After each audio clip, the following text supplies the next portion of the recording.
Mientras tanto, nos vamos a ir ahora al living con Tommy y con Paula, pero antes, mira, nos ponemos en tema porque este viernes se celebra el Día de la Lucha contra el Alzheimer. Mira.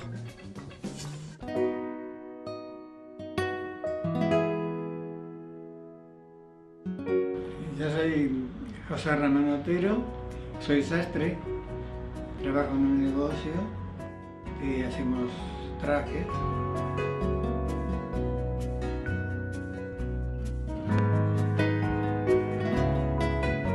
Yo vine a la Argentina a los 17 años, vine en barco. Un viaje divino, un viaje fantástico.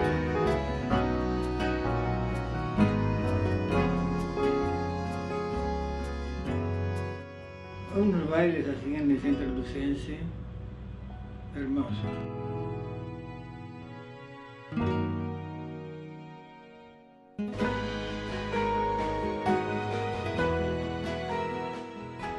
Yo no era mucho de jugar a la pelota, pero a Pepe, mi hermano sí.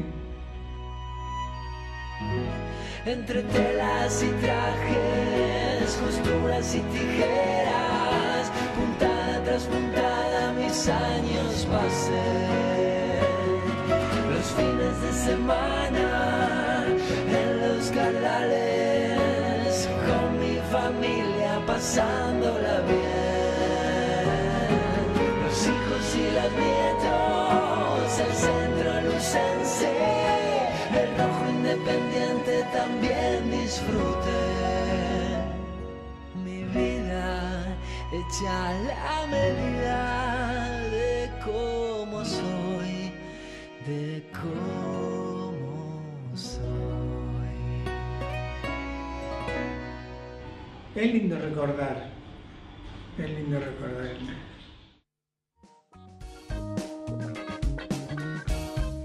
Bueno, Paulita, buen día, ¿cómo va? Buen día, qué lindo spot, ¿no? Que nos introduce en el tema. El 21 de septiembre, como decía Nuria, es el Día Mundial del Alzheimer y nos parece importante destacar esta fecha, profundizar, y nos visita una eminencia, el doctor Luis Ignacio Brusco. Él es médico, neurólogo, psiquiatra, educador, neurociencias, investigador, profesor. ¿Qué más podemos decir? Lo tienen que buscar en Google. Y Lili Monsegur, una mujer comprometida con la vida, y le tocó en primera persona acompañar a su mamá y viene a dar su testimonio frente a esta enfermedad. Es un tema sensible porque a muchos nos ha tocado de cerca el tema de deterioro cognitivo de quienes queremos. Entonces, doctor, ¿cómo empezamos a dar este panorama general de lo que es Alzheimer hoy, ¿no? Sí. Bueno, el 21 de septiembre se conmemora el Día Internacional de la Enfermedad de Alzheimer. Es un día medio raro porque es el día de la primavera. En realidad se festeja por la cuestión de que es el Día Internacional y se conmemora desde el norte. Claro. Y es el día del otoño, y cuando se pierden las hojas, no cuando empiezan las hojas. Y nos tenemos que adecuar nosotros. Como todo, claro. Como todo. Pero saber además que eso marca que tenemos que tenerlo presente. Todos igual conmemoramos el día y saber que nuestra región, en Latinoamérica, tiene sus características específicas. La enfermedad de Alzheimer igualmente a nivel mundial es un problema pandémico. Sí, pandémico significa que es una de las enfermedades más discapacitantes del mundo, que es la que más produce costos, además, desde el punto de vista social, familiar y económicos en el mundo, y que se da a partir de los 60 años. Por eso hay tanto promoción y conocimiento de la enfermedad de Alzheimer, porque es una enfermedad que actualmente se ha disparado a partir del aumento de la expectativa de vida de la gente. Claro. Y empieza el pico, empieza a los 60 años hasta llegar a los 80, donde más de la mitad de la gente tiene enfermedad de Alzheimer.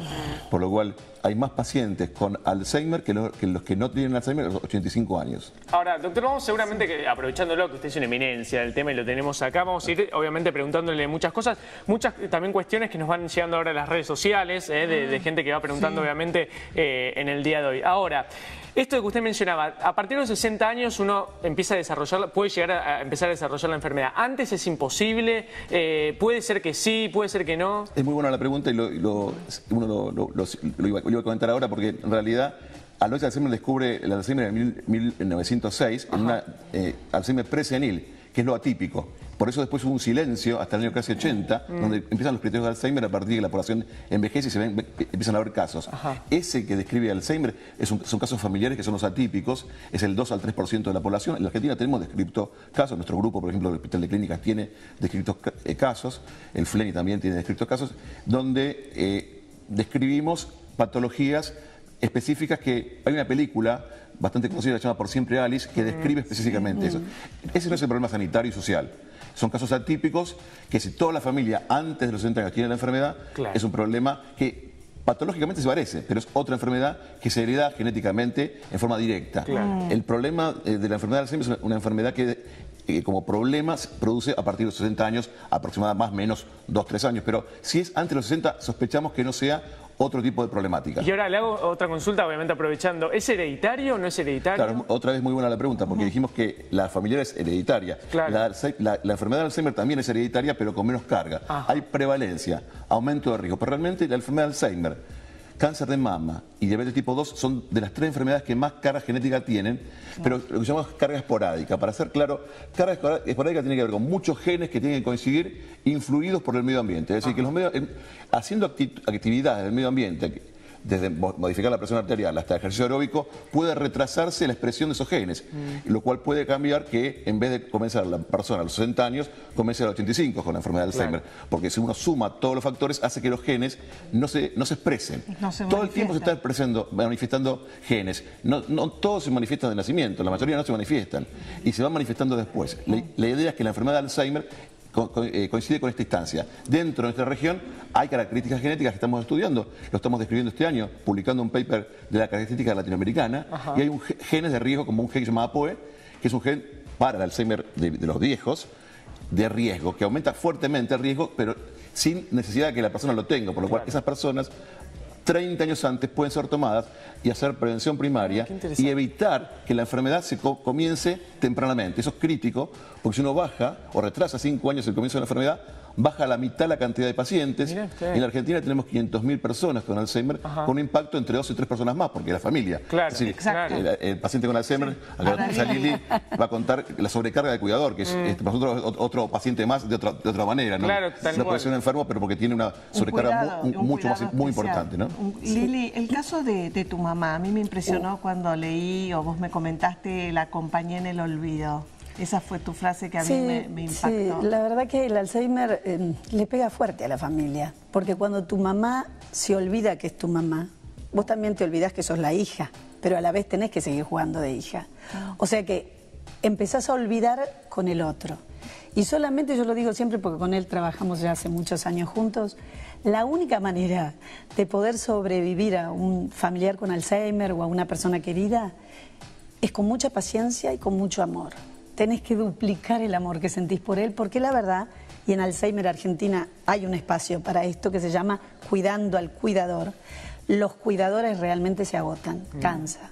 Es fuerte, es muy fuerte. Es una enfermedad que atañe a todo el grupo familiar, porque tenemos que estar siempre... Es como volver a tener un bebé, pero un bebé grande.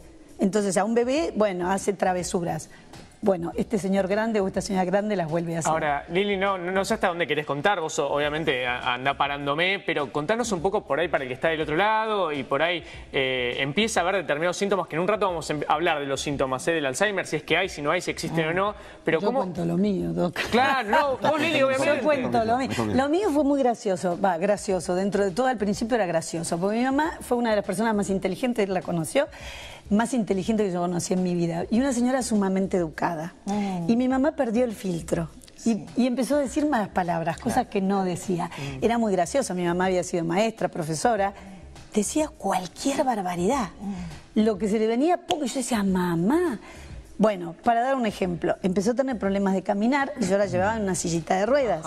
Entrábamos a un lugar, una roticería, manoteaba una milanesa y se la comía. O sea, entiendan que al principio yo decía, mamá, ¿qué haces? Y yo decía, disculpe, tiene Alzheimer. Sí, me comía. O sea, al principio era como hasta gracioso encontrar que dejó de sufrir un montón de cosas para empezar a vivir como una niña. Pero después empecé a sufrir yo.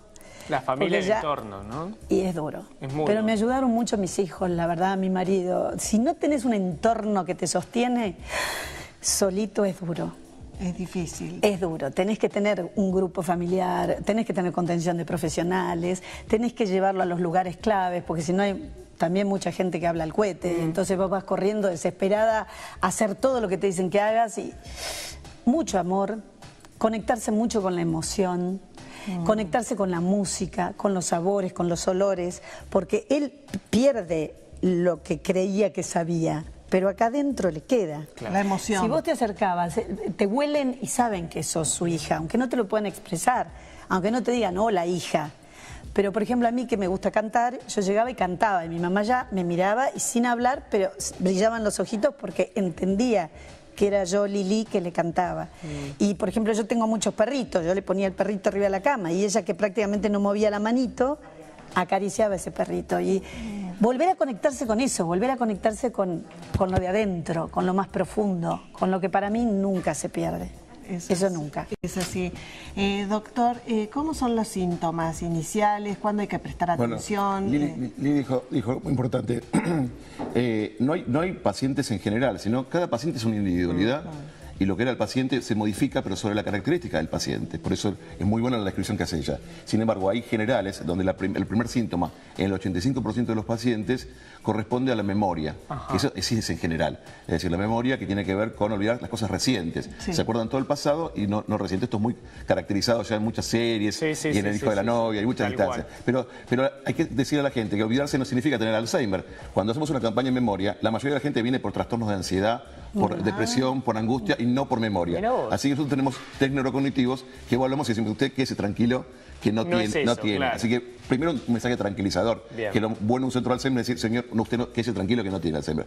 Segundo lugar, cuando uno lo detecta, puede actuar y retrasar la enfermedad a partir de las acciones que uno puede hacer, ya no hablando de prevención, sino cuando el paciente desencadenó la problemática. Y el principal síntoma es la memoria y el otro síntoma es la apatía, que mucho no se describe, que es la falta de motivación. Lo que era el paciente en cuanto a hobbies, disfrute del trabajo o angustia también, no es depresión, es apatía, no se angustian tampoco. Entonces, eso sí descontrola mucho a la familia porque empiezan a desconocer, como bien dijo Lili, otra persona. Claro. Que no se angustia por las cosas que se angustiaba, ni se pone contento por las cosas que se ponía contento. Que es como un cambio de personalidad, porque Lili recién contaba, ¿no? Lo de la madre, que por ejemplo nunca insultaba y de repente empezó a insultar. Tremenda. Claro, y por ahí eso, digamos, es un motivo, ¿no? De consulta. Absolutamente. Eso es un proceso de desinhibición. Claro. La persona pasa a ser otra persona desde el punto de vista de sus inhibiciones, pero también, como decía recientemente, el primer síntoma, el más leve, acompañado de la memoria, es la falta de... El cambio de su motivación, claro. Ese motor interior que tenemos, que las personas notan que ya no está con esa energía anímica que tenía la persona. Y el tema de la motricidad también...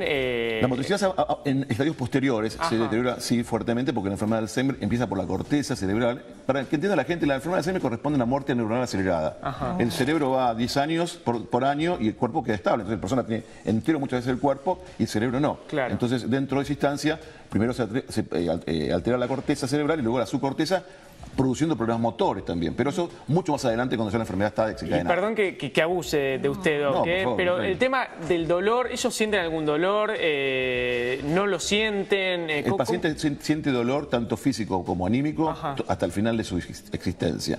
Tal es así que, como bien dijo Lili, la emoción se preserva. Nosotros le enseñamos a los pacientes no contar las cosas, no contradecirlo, porque a veces cuesta entender que esa persona que se está desinhibiendo, él lo hace por una enfermedad y no porque está portándose mal. Claro.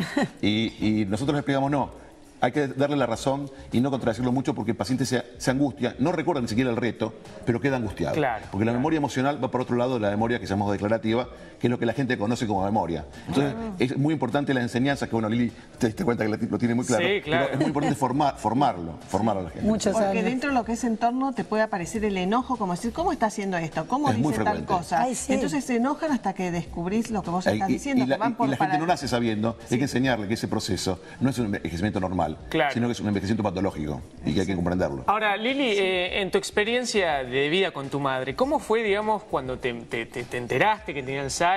¿Cómo fue el tema del apoyo? Me imagino que seguramente, bueno, recurriste al doc también. El doc apareció ahí, el doc. Claro, que te asesoró. ¿Cómo son esos primeros meses, digamos, de que tiene la enfermedad o que te enterás que tiene la enfermedad? La verdad que me enteré primero en un veraneo.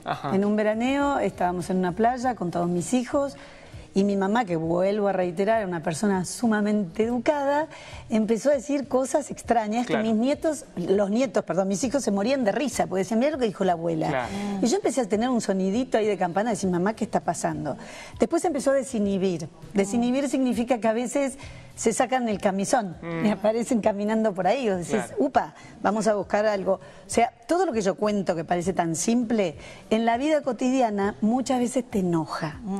Y la hija o el hijo o las personas que están a su lado retan lo que decía. Ignacio, y no hay que retar, porque hay que entender que no es que lo hace adrede, ni siquiera se da cuenta de lo que está haciendo. Y hasta a veces hay una sonrisa mientras lo hace. Claro. Entonces, vas acompañando un proceso que es difícil, que es duro, que vuelvo a insistir en lo que dije antes, solamente el amor inmenso y una gran paciencia, porque encima es muy largo. El proceso del mal de Alzheimer dura años. Y durante esos años vos tenés que armar una estructura para sostenerlos, una estructura que de hecho es cara, si tenés que pagar personal para cuidarla, si tenés que internarla en un lugar es caro, y si no, toda la familia se ve afectada, porque no los puede dejar solo, porque pueden prender el gas, porque pueden abrir la puerta, salir y perderse. En el caso de mi mamá, un día me llamaron en un supermercado muy grande, diciendo a la señora Lili, la llama su mamá. Y mi mamá se había quedado parada en una góndola así. Y ahí dije, bueno, esto está mal.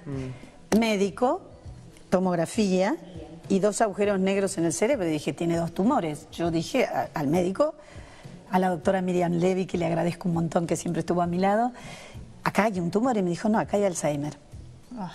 Y yo dije, bueno, ¿qué hacemos? Pensando, ¿qué se hace? Aguantátela. Empecé a trabajar, empecé a llegar a Alzheimer Argentina, empecé a buscar los profesionales que saben, como el doctor Brusco, empecé a relacionarte con otros que la pasaron antes que vos, que te pueden dar recomendaciones. Yo aprendí un montón. Aprendí a olvidar con ella, pero aprendí a conocer a otra persona. Y aprendí también de algo, del inmenso amor que yo tenía por mamá. Aprendí de ese inmenso amor. Fue un privilegio poder cuidarla.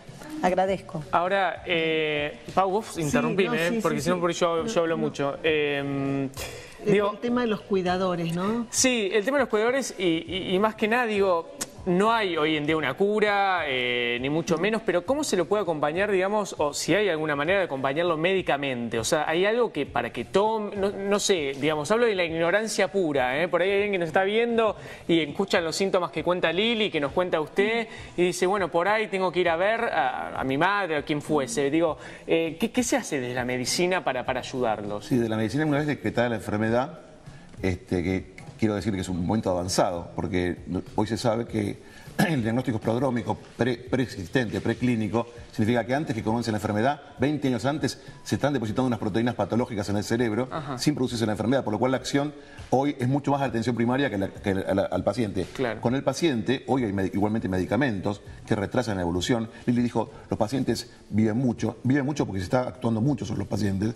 Hay que imaginar, por ejemplo, que el promedio de vida antes era entre 5 y 10 años, hoy más de 15 en general si el paciente se maneja correctamente, lo cual aumenta la carga del cuidador, pero también, y los costos, cada paciente gasta en salud por 10, el gasto en salud de un adulto mayor, lo cual es muchísimo, pero por otro lado hay medidas concretas, farmacológicas y además terapéuticas de otro tipo, como alimentarias, como ejercicio aeróbico, como medidas del cuidado del sueño, que son críticas para la sobrevida del paciente y para el bienestar del paciente y para la calidad de vida del paciente, pero además para la prolongación correcta con calidad de la persona.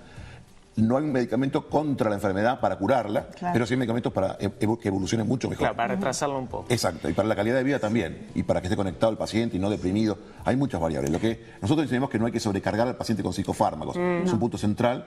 Sí ordenar el ritmo sueño-vigilia correctamente, pero no sobrecargarlo. A veces no hacer también es parte de la acción médica. A veces cuando viene el paciente le sacamos medicación más que darle medicación. Sí, la acción médica no es esa. Y después cuidar al cuidador. Que cuando, hay que pensar que el paciente en general está con una mujer o con un hombre que es de su misma edad y que sufre tanto o más que el paciente. Totalmente. Y muchas veces se muere antes el familiar que el paciente, por lo cual cuidamos mucho al cuidador, porque una vez que se nos va el cuidador, se nos va el paciente. El caso de Lili es la hija y bueno, se puso la mochila al hombro, pero muchas veces están 2 viejitos solos y ahí es muy importante el bastón del cuidador. Y también está el enojo de los hijos, Hay muchos hijos que se enojan, ya se enojan cuando el padre se hace grande. Imagínate cómo se enojan cuando el padre se hace grande de una manera que los molesta y que no lo entienden. Y eso es lo que habría que hacer hincapié en esta semana del Alzheimer o en este mes del Alzheimer, que no hay que enojarse porque es una enfermedad. Lo están haciendo lo mejor que pueden y nosotros tenemos todos como sociedad acompañarlo lo mejor que podemos. Es increíble lo que está pasando en el mundo porque cada vez hay más personas mayores, cada vez la gente vive más. Claro. Me estaban diciendo hoy que la mamá o la abuela cumplía 100 años, todo el mundo, antes encontrabas un señor de 80 y aplaudíamos, ahora encontrás gente de 90 haciendo la cola sola en el banco con una carterita y vos le preguntás ¿cuántos años tiene? 90. Totalmente. ¡Wow! Y está haciendo un cheque. Sí. Entonces, nos tendremos que acostumbrar a convivir, a que la juventud y la no tanta juventud tienen que aprender a vivir juntos. Y una sociedad, por lo menos la occidental, que vive tan aislada los unos de los otros, ¿no? Como que todos vivimos solos nuestra vida, vamos a tener que aprender a vivir en comunidad. Es así. Me parece. Doctor, desde la asociación dan siempre servicios, charlas, Sí, conferencias. tenemos charlas semanales y quiero decir además que no es la única asociación, hay 2 o 3 ONG muy importantes en Argentina que pueden buscarlo por internet y bueno, en el caso nuestro es alzheimer.org.ar, que ahí tienen charlas de cuidadores, asesoramiento, instancias donde pueden bajar videos del cuidador y aprender directamente online para todo el país, es decir que no es necesario estar presentes, es un punto crítico ese. Sí. Bueno, la verdad que ha sido pero un gusto total. Primero Lili, obviamente por la franqueza de venir acá y contarnos tu experiencia de vida. Paulita, nos conocemos Ya hace lo sé, Paulita. Y tu sueño, que es una casa. Mi sueño sí, es nuestro sueño. Sí, bueno, sí. El sueño es algún día poder tener un hogar, pero como de día. Así como la gente puede dejar un niño en un lugar, poder dejar también a las personas haciendo trabajos, cuidados y pasarlos a buscar. Hace tiempo que estamos pidiendo cumplir ese sueño de tener un lugar especial para Alzheimer Argentina, para que se pueda trabajar mucho, mucho en lo que viene. Sí, porque claro. Los señores como él están pensando en cómo llegar a lo que viene. Y seguramente se dará porque te vemos, digamos, mucha energía. Gracias. Y te agradecemos en serio que hayas venido y contado tu anécdota, es fundamental para mucha gente que nos está viendo y al doctor también, al doctor Luis Ignacio Brusco, una eminencia del tema. Fuiste muy claro, para la gente que está viendo del otro lado, fuiste súper claro, a pesar de que vos tenés todos los conocimientos técnicos, fuiste muy claro, así que te agradecemos también muchísimo por haber venido. Gracias por la visita. Y el tema también de los, ¿cómo era que ayudantes? No, ¿cómo decimos? Cuidadores. Fundamental eso, los cuidadores. Exactamente, cuidar al cuidador. Muchas gracias por haber venido. Y manos Paulita, a la obra con paciencia y amor y por supuesto con los médicos. y vos también, gracias porque aparte a Paulita también le toca de muy cerca, así que es un tema fundamental para ella. ¿Sí? Hoy quedé así. Gracias, Paulita. Gracias, Tommy. Bueno, nos vemos el jueves. Nuri. Gracias, Tommy. Nos vamos a ir a la pausa ahora, Cuando estamos cerquita de las 9:15 de la mañana, tenemos más Banda 3.0 hasta las 10 de la mañana. Estamos a la expectativa de lo que puede llegar a decir o no Oscar Thomas, el último de los detenidos en la causa de los cuadernos. Ya está en tribunales delante de Bonadío. Ya volvemos.